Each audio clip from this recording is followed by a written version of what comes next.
सभी का बुलेटिन में सबसे पहले बड़ी खबर आपको बता दें, उत्तराखंड विधानसभा उपचुनाव में कांग्रेस ने दोनों सीट पर जीत दर्ज कर ली है। मंगलौर और बद्रीनाथ विधानसभा सीट से कांग्रेस जीत चुकी है। ये इस वक्त की बड़ी और अहम जानकारी हम आपको बता रहे हैं। मंगलौर सीट पर जनता ने हाथ का साथ दिया है। कांग्रेस प्रत्याशी काजी निजामुद्दीन यहां से जीते हैं और उनके समर्थक काफी जश्न में नजर आ रहे हैं।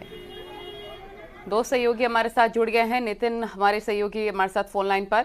नितिन, हाथ का साथ जनता ने यहां पर थाम लिया है, कांग्रेस प्रत्याशी की जीत दर्ज हो गई है। कैसा माहौल, क्योंकि मॉरल बूस्ट हो गया होगा अब कांग्रेस का?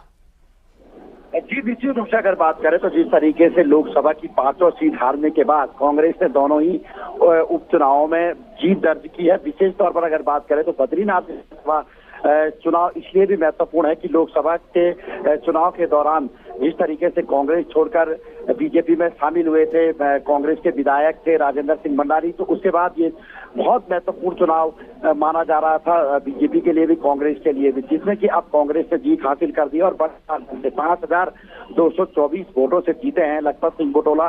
तो कहीं ना कहीं कांग्रेस के लिए एक बहुत बड़ी जीत है। जिस तरीके से लगातार कांग्रेस बैकफुट पर जा रही थी, हम पिछले चुनावों की बात करें चाहे लोकसभा विधानसभा की, तो कहीं ना कहीं अब जो ये गढ़वाल क्षेत्र की एक बहुत ही प्रतिष्ठित सीट मानी जाती है बद्रीनाथ विधानसभा, वो जीत चुकी है कांग्रेस। तो कहीं ना कहीं उनके लिए थोड़ी एक राहत जरूर मिली होगी और कार्यकर्ता लगातार यहाँ पे जश्न मना रहे हैं, सड़कों पर उतर रहे हैं। तो एक जो जश्न मनाने के लिए जो कार्यकर्ता धीरे धीरे अब सभी इलाकों से यहाँ पे पहुंच रहे हैं। जी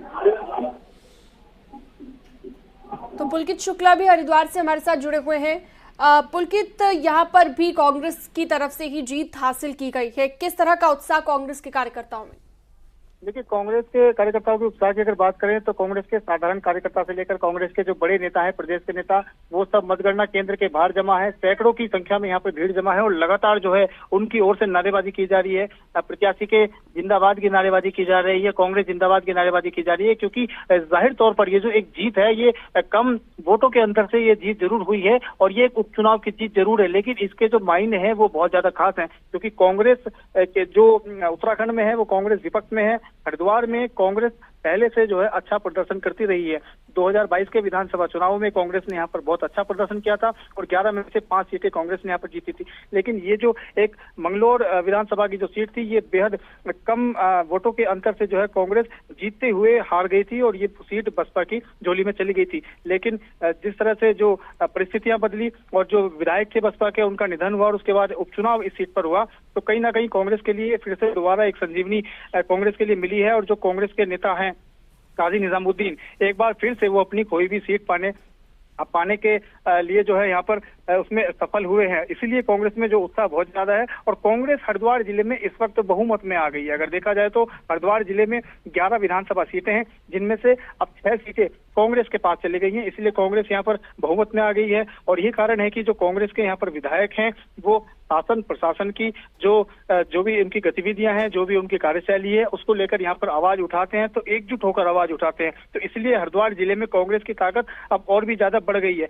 उसके अलावा इस जीत के एक खास मायने ये भी है कि जब चुनाव चल रहा था तो चुनाव में जिस तरह से भाजपा के बाहर के एक कैंडिडेट को यहाँ पर लाया गया और कांग्रेस की ओर से लगातार ये आरोप लगाया गया कि जो चुनाव है वो निष्पक्ष रूप से यहाँ पर नहीं हो रहा है।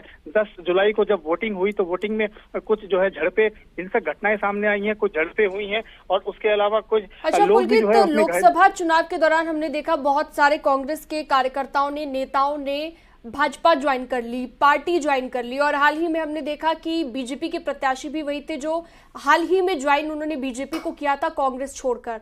तो कह सकते हैं कि बीजेपी को नुकसान हुआ है इस चीज का यहाँ पर? जी बिल्कुल, लोकसभा चुनाव अभी हाल ही में बीते हैं और लोकसभा चुनावों में सभी पार्टियों की ओर से बड़े स्तर पर जो है दलबदल हुआ, लेकिन उसमें सबसे ज्यादा कांग्रेस छोड़कर जो कार्यकर्ता हैं, जो नेता हैं, वो भाजपा की ओर गए। तो कहीं ना कहीं भाजपा के पक्ष में पूरी तरह से माहौल बना और ऐसा लगा कि अब जो है पूरी तरह से भाजपा के ही बिल्कुल अलग अलग रिएक्शन सामने आ रहे हैं और साफ तौर पर कांग्रेस के तमाम जो जोश में नजर आ रहे हैं कार्यकर्ता, उनका कहना है कि संविधान की जीत हुई है। दोनों का बहुत शुक्रिया तमाम जानकारी साझा करने के लिए।